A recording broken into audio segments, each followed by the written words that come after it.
I'm off the beaten path. I liked Raheem Morris. Hmm. He wasn't the greatest coach in the world when he had his you understand what I'm saying? He wasn't the greatest coach in the world when he had his opportunities to coach.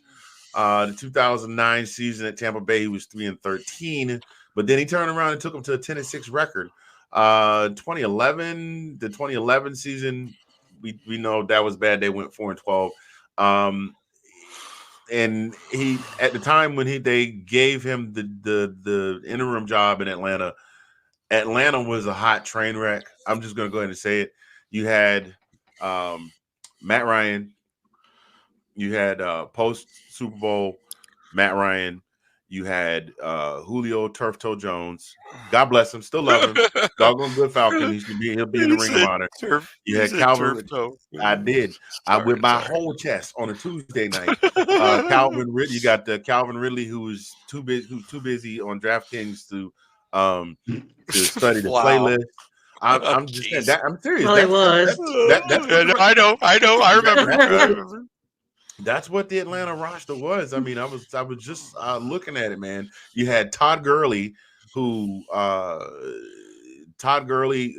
let me see, Todd. Yeah, Gurley, who already had a major knee injury before he even came out of Georgia, and Yeah. he was in Los Angeles, and I think he had another knee injury. He never Yep. panned out to be what he was going to be. I mean, No. they just gave him the job to have a Georgia boy in Mercedes-Benz Stadium to sell some jerseys and sell some tickets. I mean, Yeah. I'm looking at this roster right now.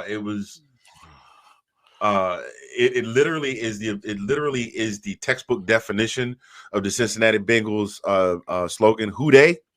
That's exactly what it was.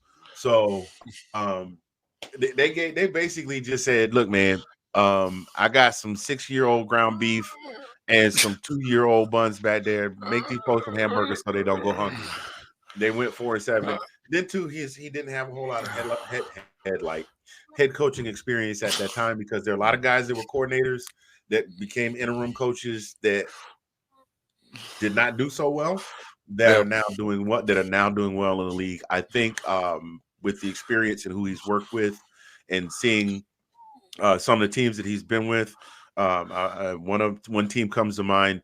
They play out in Maryland, not the one in Baltimore, the other one. This the one that's got the stadium in Maryland and the headquarters in Virginia, but they call themselves Sure. Washington. Sorry, Sean, I had to say it, but he's learned a lot about what not to do. So Yeah. I think he's ready for this opportunity. I'm excited. I'm just honestly, to tell you the truth, he could be a wet soup sandwich of a coach too. But right now, I'm excited to not have bad haircut Arthur Smith on the sidelines.